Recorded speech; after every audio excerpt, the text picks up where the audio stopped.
Добро утро, почитувани гледачи, ново издание на емисијата Фактор здравје во својот редовен термин. Утрово зборуваме за физикална терапија кај болка во рамо.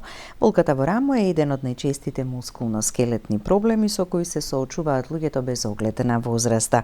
Од повремена непријатност до сериозна ограниченост во движењето, рамото на вистина може значително да го наруши квалитетот на живот.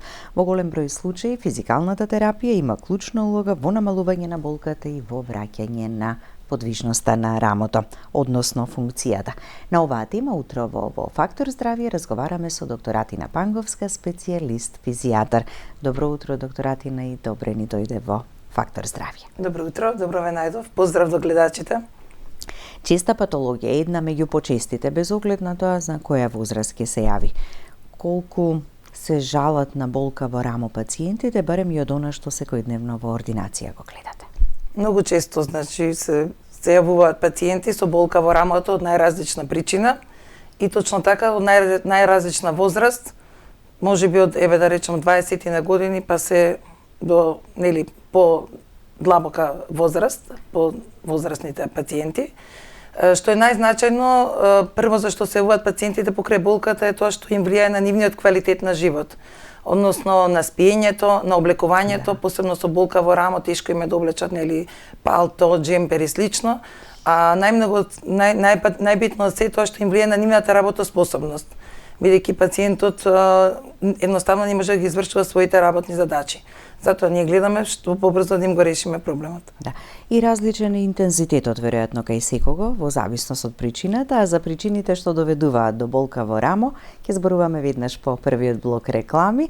Останете со нас, почитувани гледачи, следете не до самиот крај и повелете, јавете се, ве очекуваме со вашите прашања за да добиете совет и препорака за проблемот кој што го имате.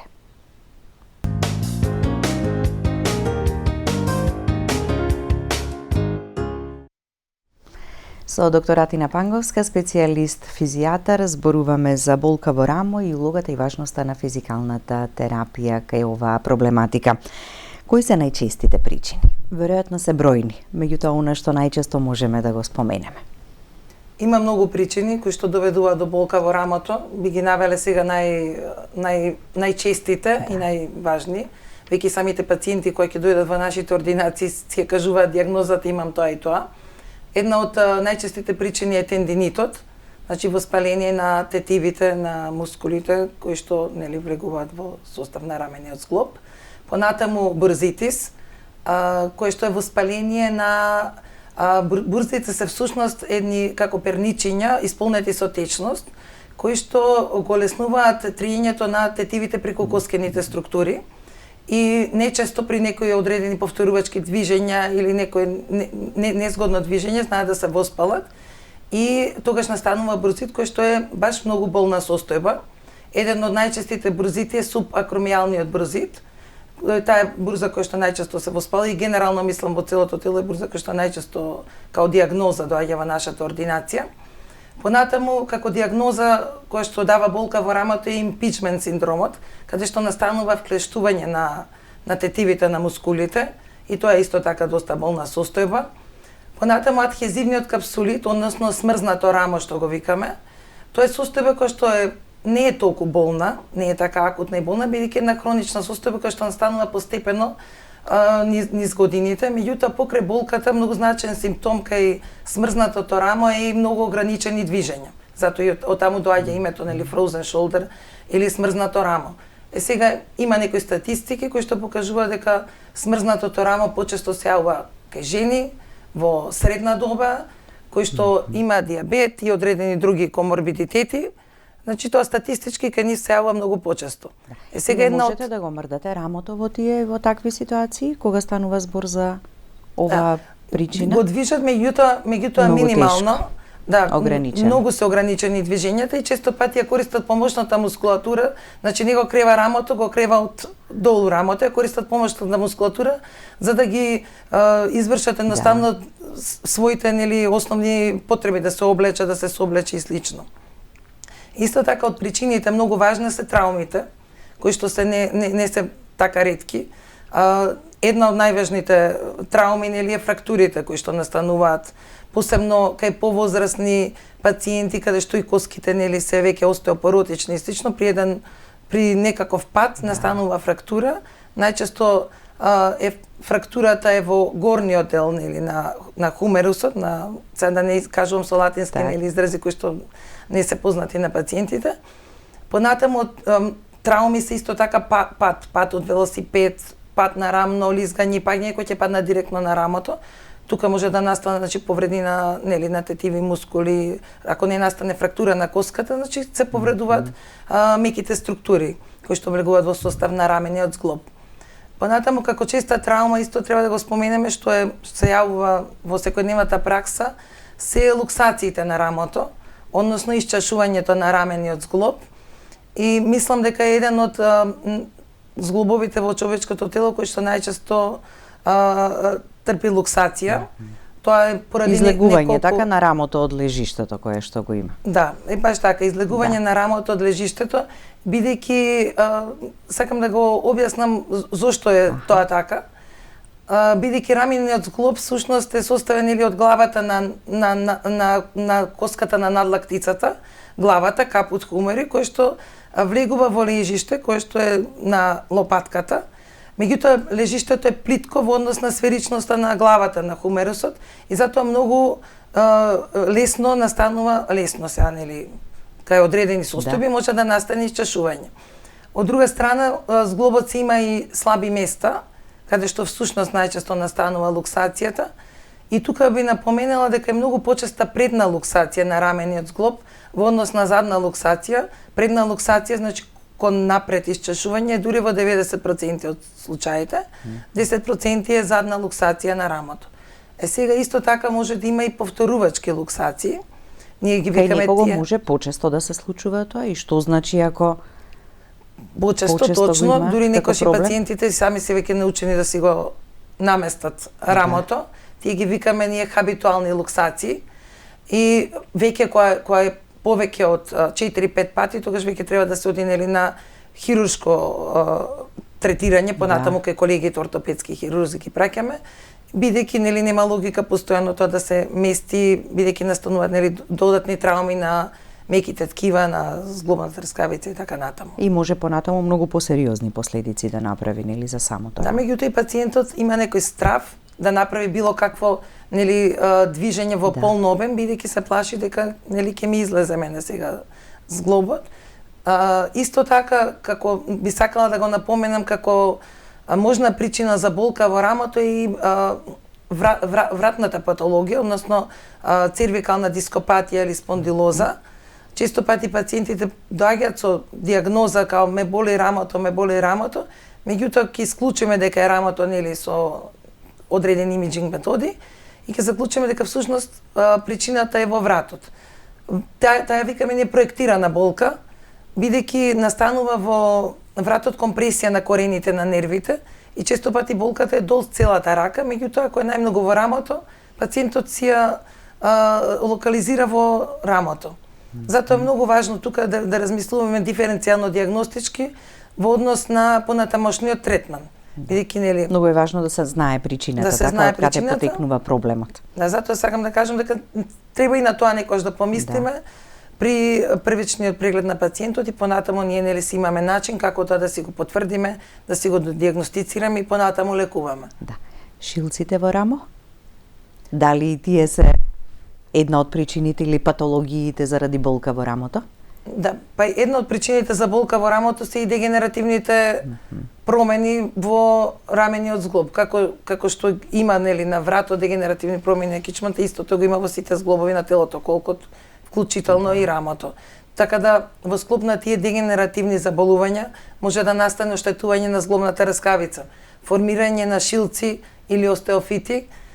И меѓутоа некош пациентите шилци си ги викаат и тие што се калцификати во тетивите, кои што дават понатаму калцифицирачки тендинит, меѓутоа на еден обичен рентген точно се гледа каде е локализиран шилецот и најчесто пациентот точно ја покажува болката каде што го гледаме и шилецот на самиот обичен рентген. Така. Дали некогаш начинот и стилот на живот, навиките секојдневни кои што ги имаме или видот и типот на професијата може да предизвикаат болка во рамото? Секако дека професионално преоптеварување на самиот зглоб, дека може да доведе почнувајќи од повреди или до порано започнување на овие дегенеративни промени што ги кажавме. Се може да наведеме некои од тие ризик фактори како професија, еве молери да кажам, фризери, стоматолози кои што прават некои повторувачки движења во рамениот зглоб и кои што во една нефизиолошка, неприродна положба ја држат раката подолго време, или спортисти кои што исто така оптоварен рамениот зглоб, например фрлачи на ѓуле, на копје и слично, каде што нели исто тоа што го кажувам, прават повторувачки движења во домаќинството, например, исто жени што чистат или сите жени, нели, при чистење прозорци, чистење теписи каде што прават повторувачки движења, исто така може да настане. А и некогаш и поголем напор кога треба да направиме така со раката. И поголем напор, направат тендинит, воспаление на тетивите или слично, може и некоја повреда, некој што не соодветно, нели, употреба на зглобот и така натаму. Да. Диагнозата е многу важна и клучна за да знаеме од каде потекнува проблемот, за потоа и да третираме. Дали кај сите овие патологии и состојби исте третманот или пак е различен во зависност од тоа која била причината? Па главен симптом го кажавме е болка во рамото. Се болката во рамото може да биде со најразличен интензитет. Од многу тапа болка повремена до многу силна интензивна болка, како бодеш од нож, пациентите ја опишуваат. Така да се зависи од она што го кажавме претходно, од самата причина. Понатаму многу е важна ноќната болка што имаат пациентите, посебно ако лежат на страната на болното рамо, секој спиат на всушност на здравата страна, затоа што не можат да легнат воопшто на страната каде што е болното рамо. Понатаму како симптом болката може некојаш да се шири долж раката или кон вратот, и тоа не е важно и понатаму, нели, за диагнозата. Некојаш може да се јави слабост во раката и слично, затоа е многу важно при анамнезата ние пациентот точно да го распрашаме, нели, прв чекор кон диагноза не е анамнеза, на разговор со пациентот, каде што ги земаме сите податоци. Дали пациентот имал повреда, што не е многу важно, дали болката почнала спонтано или имала некој тригер фактор, покренувачки фактор од ова што го кажавме, кренале, преместиле нешто, често пати се јавува болката при кревање товар. Најнаш ке кренат голема килажа, осетив ми крцна нешто во рамото и нели тука почнува се таа болка и слично. Она што го кажав, дали има ноќна болка, дали има слабост во раката и се тоа, кога добро веќе ќе, нели, анамнестички кога го испрашаме се пациентот, тогаш треба веќе клинички после тоа да го прегледаме, го испитуваме обемот на движење, мускулната снага, понатаму се има специфични тестови за мускулите на ротаторната манжетна, тоа мислам дека веќе и гледачите знаат. Мускулите на ротаторната манжетна се едни од главните што се повредуваат, нели? Тоа се 4 мускули кои што всушност го стабилизираат самиот рамен зглоб, тука и делтоидниот мускул помага, меѓутоа овие 4 мускули се клучни и ние си имаме специфични тестови со кои што може да испитаме дали има повреда на некој од мускулите на ротаторната манжетна. И понатаму, нели, ако сметаме дека друго нешто треба, понатаму ги праќаме пациентите на следните имиджинг методи, на рентген, она што го кажавме, и сите други диагностички процедури. Така. Ехото исто така си има своја важност и улога? Да, секако. Покрај рентгенот, нели, претходно кажавме, на рентгенот најдобро се гледаат коскените структури, каде што ги гледаме и шилците всушност. Меѓутоа тука е многу важно да напоменам на гледачите дека не секој шилец мора да боли. Некои пациенти си имаат калцификати во рамото и немаат буквално никакви симптоми. Може би некојаш да се откријат на случаен радиографски наод и некои пациенти па имаат многу мали калцификати, имаат многу изразена симптоматологија. Значи не секојаш значи дека тоа е во некоја корелација. Меѓутоа нормално дека е многу поголема веројатноста, поголем калцификат да прави поголемо воспаление, иритација на тетивите и слично.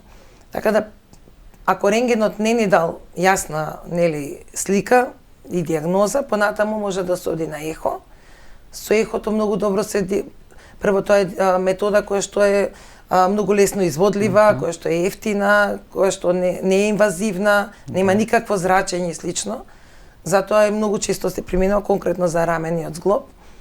Убав добар приказ ни дава така на меките ткива и структури на рамото. Да, дава многу добра визуализација на меките ткива. Истовремено нели може да ги видат и прузите и она се што го спомнавме претходно. Ако веќе не сме сигурни во диагнозата тука или нешто не се гледа јасно на ехото, тогаш може пациентот да се прати на магнетна резонанца.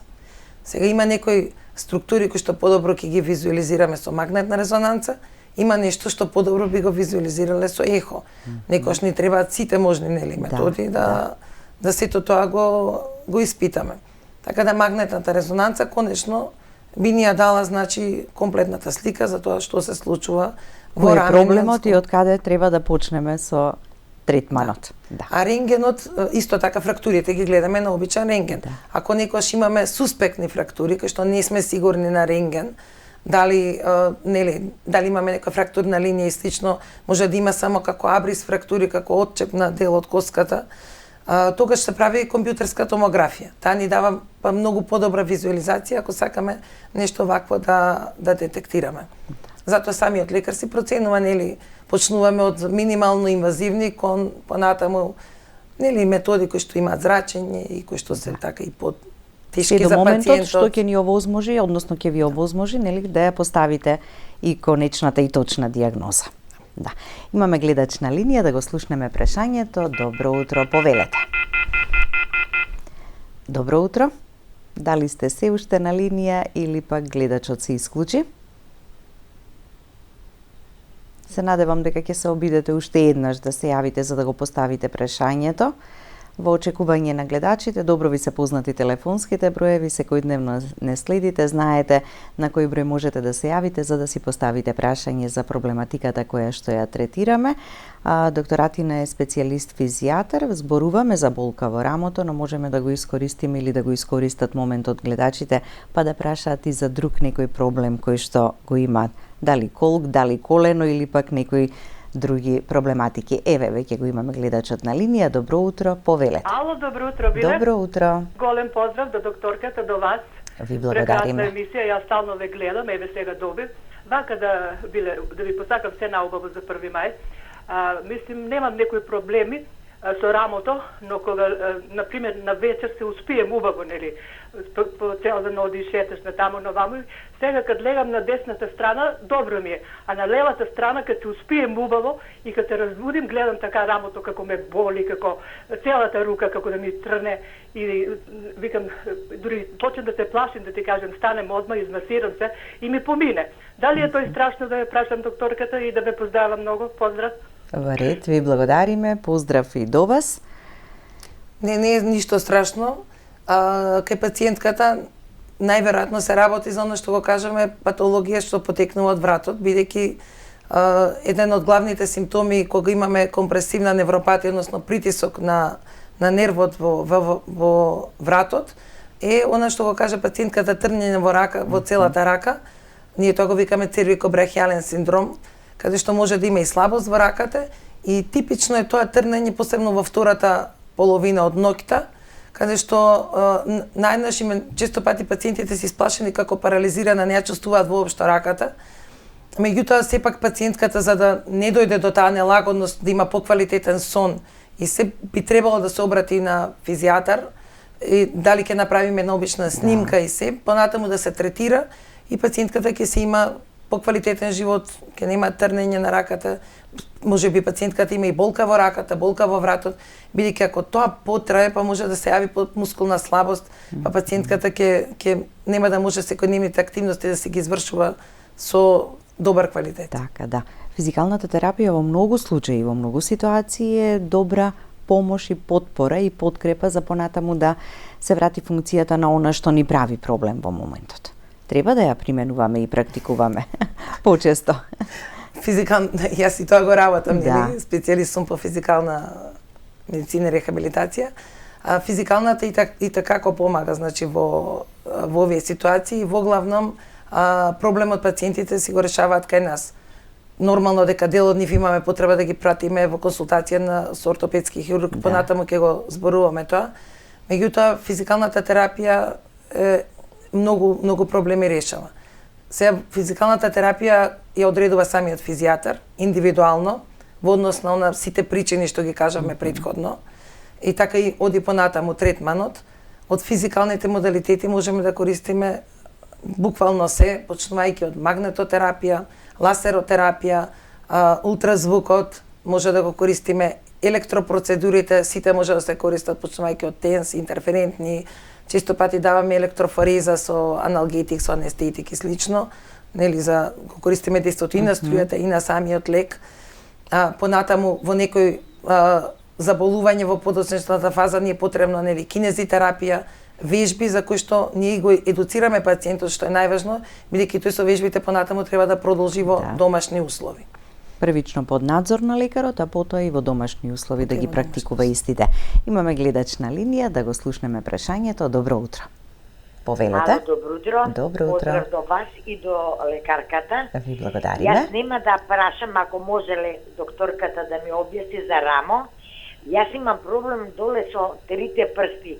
Третиот и четвртиот прст ми се кочат и одоздола имам страшни болки како со игли да ме боцка.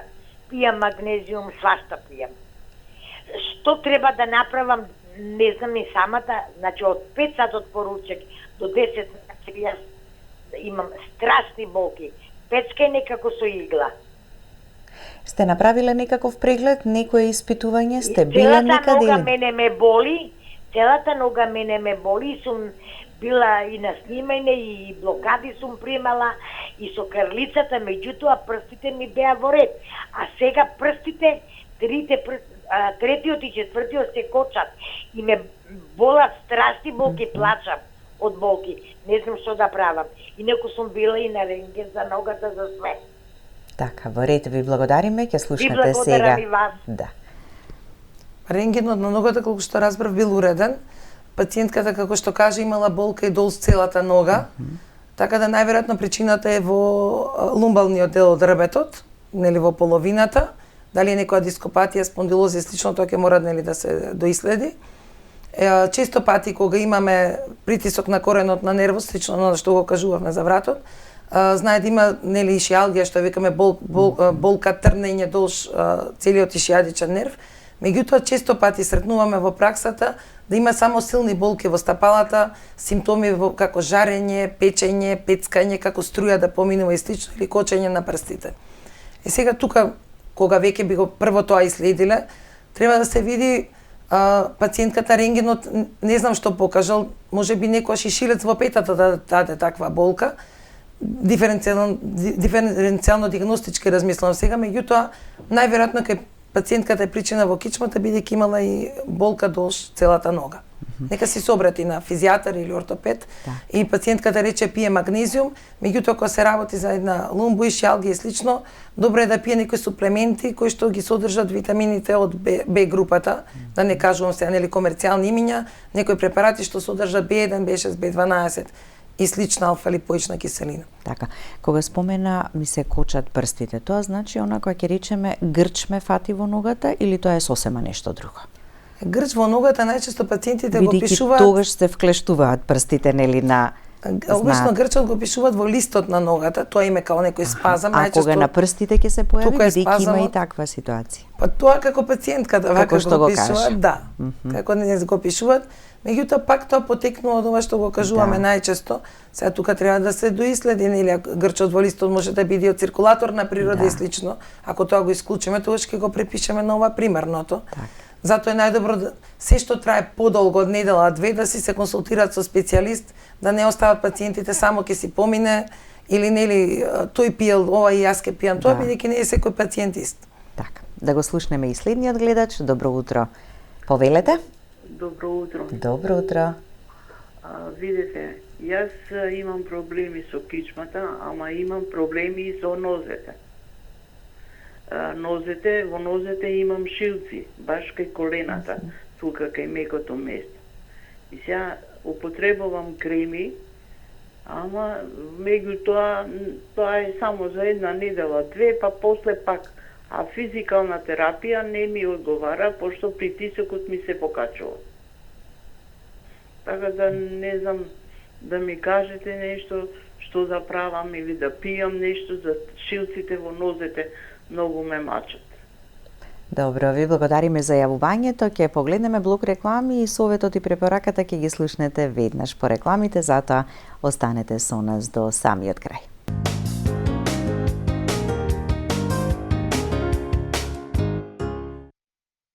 И по рекламите, за да не го оставаме предолго да чека гледачот, ќе го слушнеме и неговото прашање, па ќе одговориме на двајцата гледачи. Доктор Атина, добро утро, повелете. Добро утро. Дали сте на линија, дали се слушаме, да го чуеме вашето прашање, а потоа вие и советот и препораката. Ајде, во очекување повторно можеби ќе се јави гледачот да одговориме на претходниот. Пациентката што се јави со шилци во коленото и болка во коленото, рече дека мачкала лекови и слично и дека правила физикална, кој што и го качувала притисокот. Да. Сега тука при лекувањето треба многу фактори да се земаат во обзир. Меѓутоа, во однос на физикалната терапија, затоа она што го кажавме претходно, треба индивидуално да се одреди, бидејќи има одредени процедури кои што може пациентката да ги прима и да не го качат притисокот. Може да се изостават електропроцедурите и слично. Затоа можеби ќе треба некој друг програм на рехабилитација да се одреди, некои други процедури.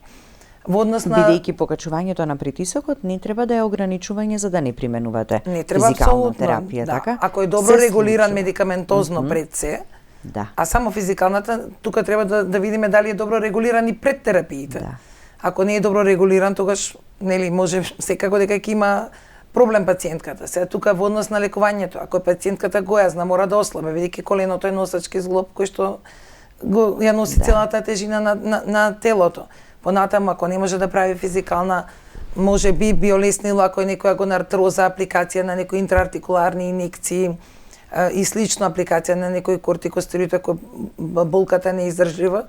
Така да најдобро да се обрати на специјалист, нека се консултира и ортопед ако треба и слично. Пациентката секако ќе си го реши проблемот. Така. Да го слушнеме и следниот гледач. Добро утро. Повелете, ве слушаме. Кај докторката, ако може. Да, во програма сте вклучени. Повелете со прашањето. Мене рамото од зимата осеќав така помалце, ама сега почна многу да боли. Не сум била до сега, го мачкам со крема некоја таму, шуќа најдам. Све, ама не се смирува. Го снимав во петоко, уште немам резултат од снимките, а почна надолу на кај лактото да ме боли. Така, а не знам каде да одам. Така, да, ви благодариме за јавувањето. Еве сега ќе слушнете, да, веројатно треба да се почека да дојдат резултатите и тука веќе ќе се знае за што станува збор. Ако не може би и дополнително нешто ќе треба да се доиследува. Ете така почнува од некоја мала непријатност, па малку се влошува полека состојбата. Се влошува, да. И пациентите некој ќе ги прашуваме дали приметуваат што им ја подобрува, што им е влошува состојбата. Еден од начините на лекување е точно тој што го кажа пациентката, топичка локална примена на гелови, креми, масти и слично, кои што содржат најчесто лековита состојка ибупрофен или ментол и слично некои состојки кои што имаат одредено аналгетско миорелаксантно дејство и слично. Често пати болката се шири долж надлактицата. Знаат пациентот да рече дека го боли, долж целиот мускул знае да се јави болката. Меѓутоа пациентката кој ќе си го земе резултатот, тогаш најдобро да се обрати на лекар. Затоа што вака ние можеме само да предпоставуваме и слично. Знам дека денес некојаш и по 2 недели ги чекаат да се прочитаат рентген сликите, меѓутоа во меѓувреме ако болката што да прави, за да ја малку намали ако болката барем. не издржлива, нека си се напие некој од нестероидните антиинфламаторни лекови кои што вообичаено ги пие, пациентката треба да знаеме дали има алергија на некој лек или нема, почнувајќи од еден обичаен ибупрофен, па понатаму пациентите се пијат и кетонали и вентори и слично. Значи било што пациентката вообичаено пие за болка, може да си го потребува, колку толку да функционира тие десетина дена додека не биде готов резултатот. Потоа со резултатот ќе се обрати кај специјалист кој што понатаму ќе третира и секако дека ќе се најде некое решение. Така. Да го слушнеме и следниот гледач. Добро утро. Ало, добар ден. Добар ден. Јас се јавувам поздрав до докторката и до студиото. Ви благодариме. Па да поставам прашање Секако, до повелете. докторката. Имам болка од кичмата пред 2-3 недели. Арно таа болка нешто оди на лекар, инекции ми дадеа, малку се смери. Сега имам болка доле под коленицата, на мускуло, на коската, дури оток имам на мускулото, и не знам што да правам, тоа јаки болки. Беше на ортопед, вика болки, даде ми само апчин за болки, меѓутоа ништо од тоа, оток си имам и на крајот ми испрати кај трансфузија. И ми дадеа, вика да немаш тромбоза. Дадеа ми, вие како се вика, за разредување на крвта. Добро, да. И меѓутоа болката уште повеќе се шире. Уште повеќе се шире. Толку болка имам што не можам да нагазнам на ногата, мускул, ни ноки, ни дење немам, мира дека да одам, дека понатаму, дека да се обратам. Каде да одите следно? Да, во ред, ви благодариме. Болка и оток на подколеницата. Да, а почнало од кичмата, како што спомена гледачката.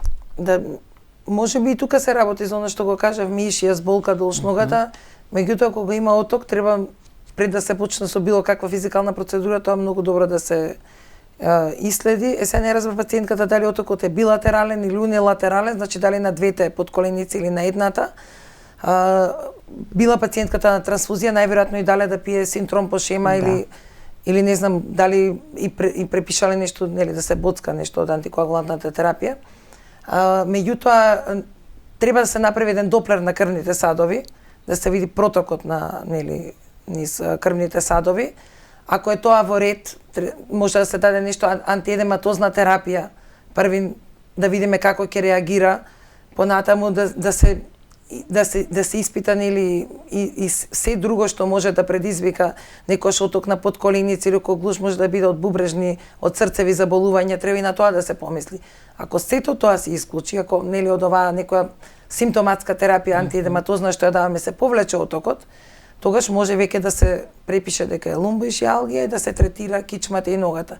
Меѓутоа додека се тоа не се исклучи, не се применува физикалната терапија, бидејќи не знаеме дали може да ја влошиме ситуацијата. Целта е пред се, ако можеш да му помогнеш на пациентот, а никако да нели да му искомплицираме состојбата. Да.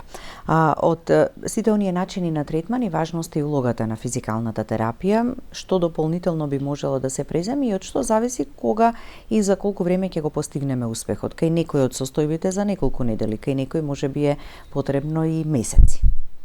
Па која ќе биде успехот, се е индивидуално. Пред се од причината, да. Па понатаму нели од индивидуално од возраста на пациентот, некојаш од мускулната снага што има претходно, да. И се многу е полесно да вежбаш со пациент кој што цел живот вежба, понатаму за кинезитерапија, отколку пациент што никогаш не вежба, многу побрзо постигнуваме резултати. Затоа викам се е тоа многу индивидуално и затоа е правилно секој пациент баш добро да се прегледа и да се одреди, да им се даде насоки на физиотерапевтите како да вежбат. Ние најчесто во картоните им пишуваме каков тип на вежби сакаме понатаму и слично. Од модалитетите преска на физикална терапија што не ги докажавме, што можеме да ги применуваме, нели електротерапијата, таа ја кажав до крај денеска се употребуваат веќе текар терапијата, понатаму верувам дека ќе гледачите многу позната шоквейв процедурата која што е за разбивање на шилци, како што самите пациенти кажуваат, нели, кои ќе дојдат во ординација. Шоквейвот е стварно доста ефективна метода покрај разбивање на шилците, значи помага за зацелување на ткивата и слично и така натаму. Така да, она што го кажаме, кинезитерапија и слично. Сега, ако сето ова не помогне, нели има одредени ситуации кај што мора да се оди на хирургија.